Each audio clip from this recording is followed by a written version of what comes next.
El mundo estaba al borde del caos cuando nació Jesús. En el nacimiento de Jesús casi siempre lo imaginamos como una escena aislada, un pesebre, una noche silenciosa, una estrella en el cielo. Pero la realidad histórica es muy distinta.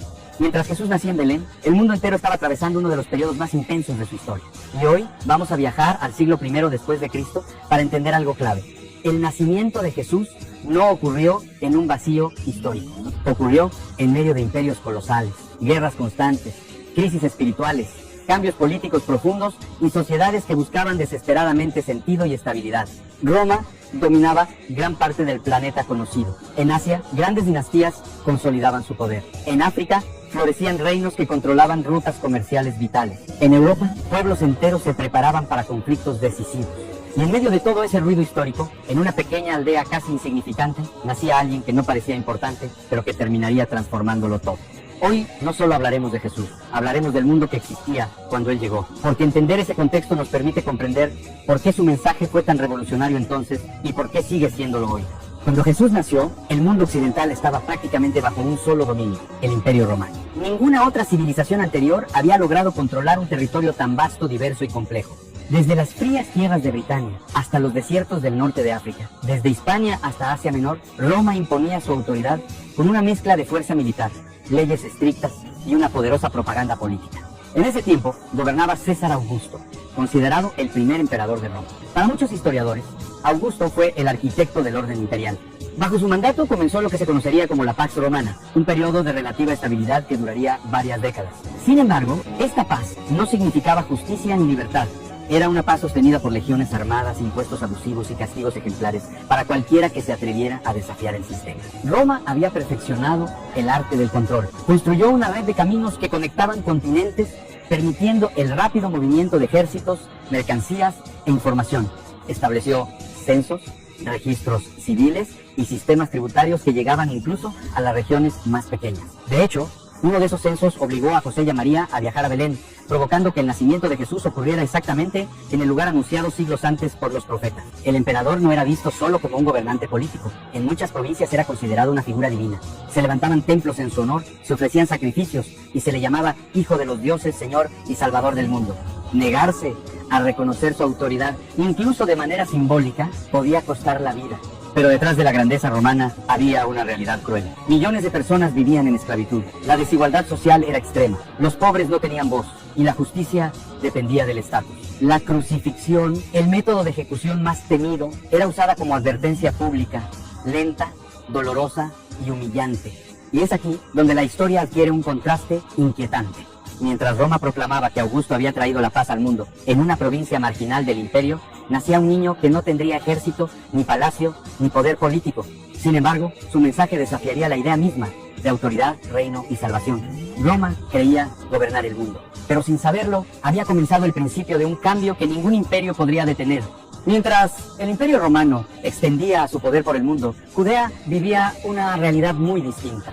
No era una provincia tranquila ni estable, era una tierra pequeña, profundamente religiosa y marcada por la tensión constante. El pueblo judío vivía bajo ocupación extranjera y aunque Roma controlaba el territorio, nunca logró controlar del todo la mente ni el corazón de sus habitantes. El gobernante local era Herodes el Grande, un rey impuesto por Roma.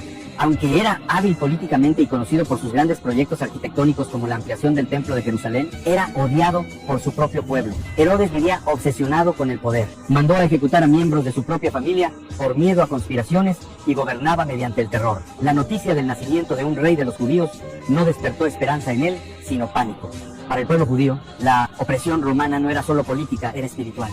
Pagaban impuestos a un imperio pagano, veían soldados extranjeros patrullar sus calles y presenciaban cómo se imponían leyes que chocaban con su fe. Sin embargo, a diferencia de otros pueblos sometidos, los judíos tenían algo que los sostenía: las escrituras. Los textos sagrados hablaban de un Mesías prometido, un ungido de Dios que restauraría a Israel, derrotaría a sus enemigos y establecería un reino justo. Esa esperanza se había intensificado precisamente por la opresión. Cuanto más fuerte era Roma, más fuerte era el anhelo de liberación, pero no todos esperaban lo mismo. Algunos soñaban con un líder militar, un nuevo David que empuñara la espada. Otros esperaban una purificación espiritual.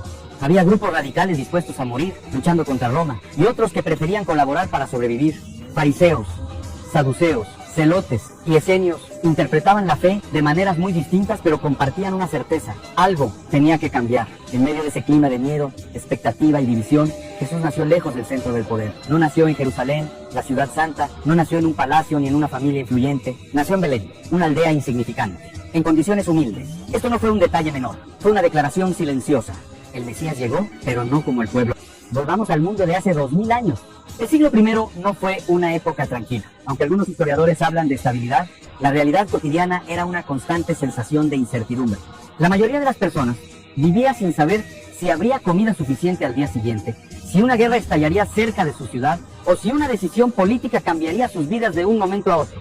La religión, en casi todas las culturas, estaba profundamente ligada al miedo y adoraba a dioses para evitar castigos, para ganar protección o para asegurar buenas cosechas. Los templos no eran solo lugares espirituales, sino centros de poder. Sacerdotes, augures y líderes religiosos influían directamente en decisiones políticas y sociales. Mientras tanto, la filosofía también intentaba llenar el vacío.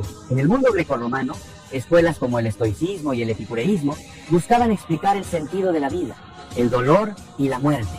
En Asia, las grandes corrientes espirituales hablaban de equilibrio, iluminación y orden cósmico. En África, las tradiciones ancestrales conectaban lo divino con la naturaleza y los antepasados. Era un mundo que buscaba respuestas, pero que no lograba encontrarlas del todo. Y en medio de esa búsqueda global, Jesús crecía en el anonimato. No predicaba aún, no hacía milagros, no era conocido fuera de su entorno inmediato. Sin embargo, el mensaje que traería más adelante no competiría con los imperios por territorio, sino por algo mucho más profundo: el corazón humano.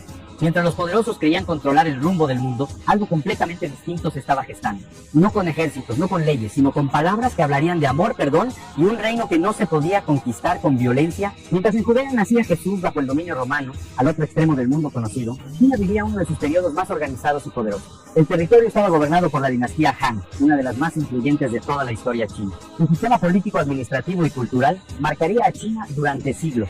En el siglo I, el emperador no era visto solo como un gobernante humano. Era considerado el hijo del cielo, una figura con autoridad divina. Se creía que su gobierno mantenía el equilibrio entre el cielo, la tierra y los hombres.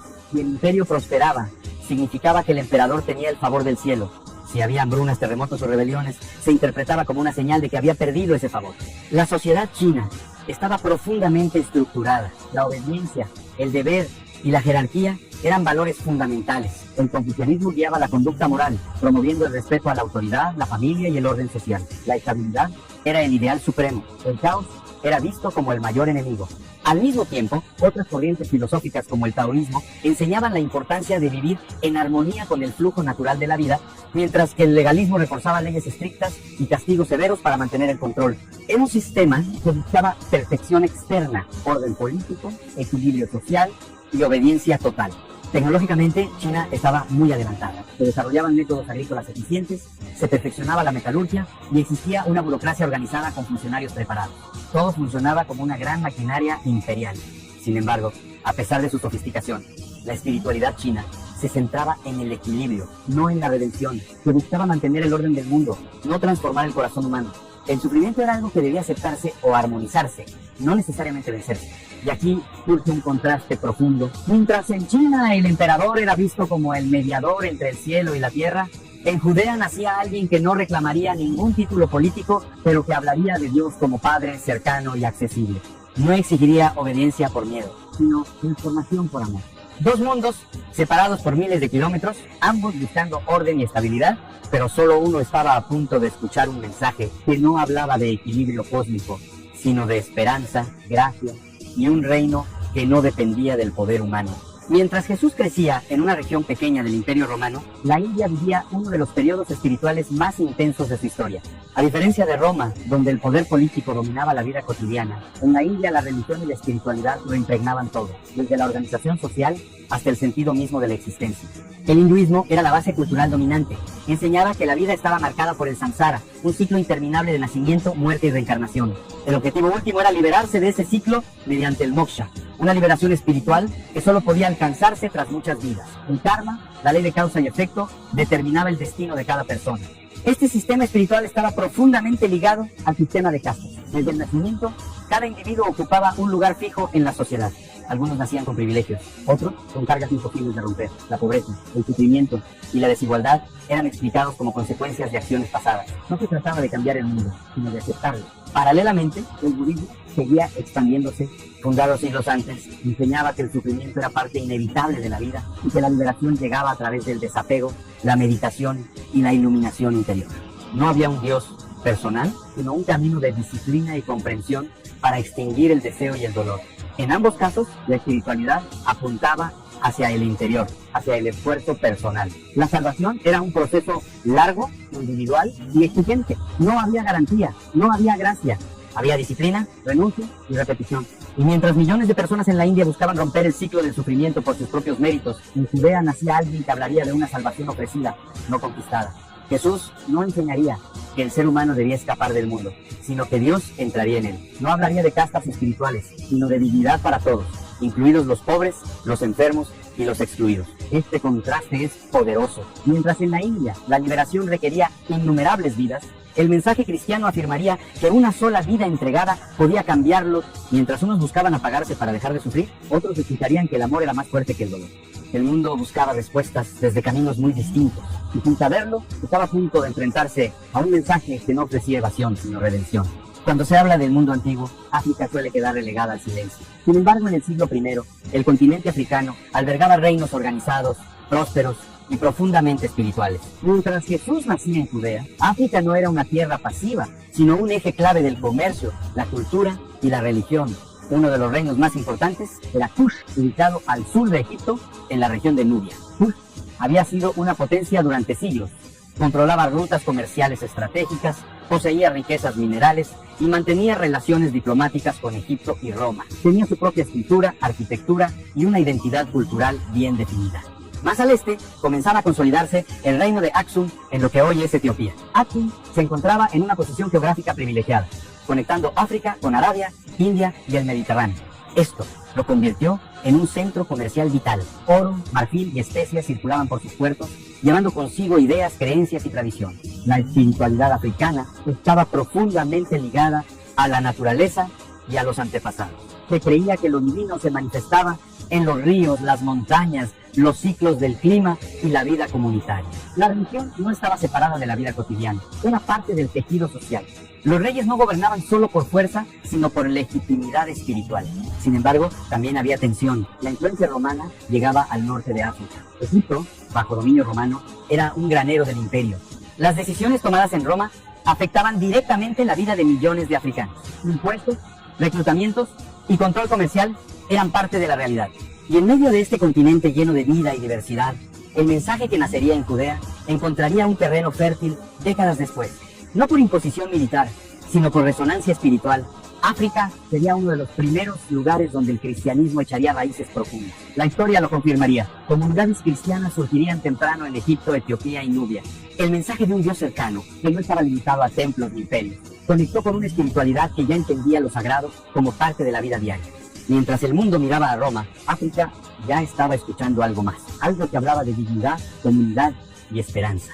Mientras el Imperio Romano dominaba gran parte del mundo conocido, no toda Europa estaba bajo su control. Más allá de las fronteras imperiales, existían pueblos considerados bárbaros por los romanos, pero que poseían culturas, creencias y estructuras propias. El siglo I fue un periodo de tensión constante entre Roma y estas regiones. En el norte y centro de Europa habitaban tribus germánicas, celtas y galas. Vivían en sociedades tribales, con líderes guerreros y una fuerte identidad comunitaria. La lealtad al clan era fundamental. La guerra no era solo un conflicto político, sino una forma de vida, un medio de supervivencia y honor. Roma veía a estos pueblos como salvajes, pero en realidad eran profundamente espirituales. Creían en dioses ligados a la naturaleza, al combate y al destino. La muerte en batalla no era temida, sino aceptada como parte del ciclo de la vida. El destino estaba escrito, y el valor consistía en enfrentarlo sin miedo. Las fronteras del imperio eran zonas de conflicto permanente. Las legiones romanas construían murallas, fuertes y campamentos para contener invasiones. Las batallas eran frecuentes, y muchas regiones vivían en constante incertidumbre. Nadie sabía si Roma avanzaría o si una rebelión cambiaría el equilibrio de poder. Mientras tanto, la mayoría de estas comunidades nunca había oído hablar de Judea, de Jerusalén o de un niño nacido en un pesebre. Sin embargo, décadas más tarde, el mensaje de Jesús llegaría incluso a estos territorios hostiles. Y no lo haría con ejércitos, sino con palabras. Esto es lo que hace que el contraste sea tan poderoso En una Europa marcada por la fuerza, el honor y la guerra, surgiría una fe que hablaría de amar al enemigo, perdonar al agresor y encontrar fortaleza en la debilidad. Un mensaje completamente opuesto a los valores dominantes. Roma creía que estas tierras solo podían ser conquistadas con espada, pero el cristianismo demostraría algo distinto. Las ideas pueden cruzar fronteras que los ejércitos no pueden sostener. El mundo europeo estaba al borde de transformaciones profundas, y sin saberlo, ya había comenzado el proceso que siglos después cambiaría su identidad espiritual para siempre. Además del poder político de Roma, el siglo I estaba profundamente marcado por el pensamiento greco-romano. Aunque Grecia ya no dominaba militarmente, su influencia cultural e intelectual seguía viva. Las ideas griegas habían moldeado la educación, la ciencia, el arte y sobre todo la manera en que las personas intentaban responder a las grandes preguntas de la existencia. Para muchos, la religión tradicional ya no era suficiente. Los dioses del Olimpo parecían lejanos, caprichosos o indiferentes al sufrimiento humano. Los rituales se cumplían por costumbre, pero no ofrecían consuelo real frente a la muerte, la injusticia o el dolor. Por eso, cada vez más personas recurrían a la filosofía en busca de sentido. El estoicismo enseñaba que el universo estaba regido por una razón superior y que el ser humano debía aceptar su destino con disciplina y autocontrol. El sufrimiento no debía evitarse, sino soportarse con dignidad. La virtud consistía en no dejarse dominar por las emociones. Era una filosofía fuerte pero fría. Ofrecía resistencia, no esperanza. El epicureísmo, por otro lado, proponía evitar el dolor y buscar una vida tranquila, lejos de los excesos y los miedos, especialmente el miedo a los dioses y a la muerte. Sin embargo, esta búsqueda de paz interior muchas veces terminaba en una vida vacía, centrada solo en el bienestar personal. También existían corrientes místicas y cultos de misterio que prometían salvación secreta, conocimientos ocultos o experiencias espirituales profundas. Pero estos caminos solían estar reservados para unos pocos iniciados, no para el pueblo común. En este contexto, la vida urbana del mundo grecorromano era contradictoria. Grandes ciudades, teatros, baños públicos y bibliotecas coexistían con pobreza extrema, esclavitud y desesperanza. Muchos tenían educación, pero no propósito. Tenían entretenimiento, pero no respuestas. Y es aquí donde el mensaje cristiano resultaría profundamente disruptivo. Jesús no hablaría como un filósofo más. No ofrecería técnicas mentales ni sistemas éticos abstractos. Hablaría de verdad, de vida, de luz, y lo haría de una forma que conectaba con la experiencia humana más profunda. Mientras los filósofos debatían en plazas públicas, Jesús hablaba a pescadores, enfermos, mujeres marginadas y pobres. Mientras unos buscaban dominar las emociones, él enseñaría a transformarlas. Mientras se aceptaba la muerte como destino inevitable, él hablaría de resurrección. El mundo grecorromano estaba lleno de ideas, pero vacío de esperanza. Y sin saberlo, estaba a punto de escuchar un mensaje que no solo explicaba la vida, sino que prometía vencer a la muerte. El siglo I no solo fue una época de imperios y filosofías, también fue un tiempo marcado por el miedo a lo invisible. En casi todas las culturas del mundo antiguo existía la sensación de que el universo estaba enviando señales. Sueños, eclipses, terremotos, cometas y fenómenos naturales eran interpretados como presagios de cambios profundos. En Roma y Grecia, los augures divinos tenían un papel importante. Antes de tomar decisiones políticas y militares, se consultaban señales del cielo, el vuelo de las aves o los sacrificios rituales. Un mal presagio podía retrasar una guerra. Un signo favorable podía justificar una conquista. El futuro se veía como algo incierto y amenazante. En Judea, la lectura de las escrituras alimentaba la expectativa de los últimos tiempos. Muchos creían que el mundo estaba entrando en una etapa decisiva de la historia. Se hablaba de juicios, de intervención divina, de la llegada de un libertador. La tensión espiritual era tan real como la política. En Asia, los desastres naturales se interpretaban como señales de que el orden cósmico estaba desequilibrado. En África, los ancianos y líderes espirituales leían los ciclos de la naturaleza como mensajes de los dioses o de los antepasados. En Europa, el destino era visto como una fuerza inevitable que tarde o temprano se manifestaría en todos los rincones del mundo. Había una sensación compartida, aunque expresada de formas distintas. Algo estaba por cambiar. El orden existente parecía frágil. Los imperios, aunque poderosos, mostraban grietas. La violencia, la desigualdad y el vacío espiritual eran evidentes. Y es en este contexto donde el nacimiento de Jesús adquiere un significado aún más profundo. No llegó en una época de claridad, sino en un tiempo de confusión. No apareció cuando el mundo estaba en paz interior, sino cuando estaba lleno de miedo y preguntas sin respuesta. A diferencia de los presagios que anunciaban destrucción, su llegada traería un mensaje distinto. No habló de señales en el cielo para infundir terror, sino de esperanza para los cansados. No anunció el fin inmediato del mundo, sino el inicio de un reino diferente. El mundo antiguo miraba al cielo esperando advertencia, pero no se dio cuenta de que la respuesta no venía como un cometa o un terremoto, sino como un niño silencioso, frágil, humano, Y aún así, este nacimiento marcaría el principio de una transformación que ningún presagio había logrado anticipar por completo. Cuando Jesús nació, el mundo no se detuvo. No hubo anuncios oficiales, ni decretos imperiales, ni crónicas filosóficas que registraran aquel momento. Roma siguió cobrando impuestos. Los ejércitos siguieron marchando. Los emperadores siguieron creyéndose eternos. Nadie imaginó que algo verdaderamente decisivo acababa de ocurrir. Y sin embargo, el mundo jamás volvería a ser el mismo. Roma dominaba la tierra con espada y ley. China confiaba en el orden del cielo. India buscaba escapar del sufrimiento mediante la disciplina espiritual. África mantenía viva su conexión con lo sagrado y lo comunitario. Europa se preparaba para la guerra. Los filósofos debatían el sentido de la vida mientras la gente común seguía sufriendo. Cada civilización tenía respuestas, sistemas y creencias, pero ninguna lograba llenar el vacío más profundo del ser humano. Y entonces Dios no eligió un trono, eligió un pesebre. Jesús no nació en el centro del poder, sino en sus márgenes. No vino respaldado por ejércitos, sino envuelto en fragilidad. No fue anunciado por emperadores, sino por ángeles a pastores olvidados. Su llegada fue silenciosa, casi invisible, pero cargada de un significado que ningún imperio pudo controlar. Mientras los hombres buscaban dominar el mundo, Dios decidió habitarlo. Mientras los poderosos se llamaban a sí mismos salvadores, nació el verdadero Salvador sin exigir reconocimiento. Mientras la humanidad adoraba la fuerza, apareció alguien que enseñó que la verdadera grandeza estaba en servir, que el verdadero poder estaba en amar, y que la verdadera victoria no se lograba conquistando, sino entregando. El nacimiento de Jesús no fue solo un evento religioso, fue una ruptura histórica. Cambió la manera en que entendemos el valor de una vida humana. Dio dignidad a los olvidados, esperanza a los oprimidos, sentido a los que vivían sin rumbo. El mundo del siglo I no entendió lo que estaba ocurriendo en Belén, pero nosotros sí.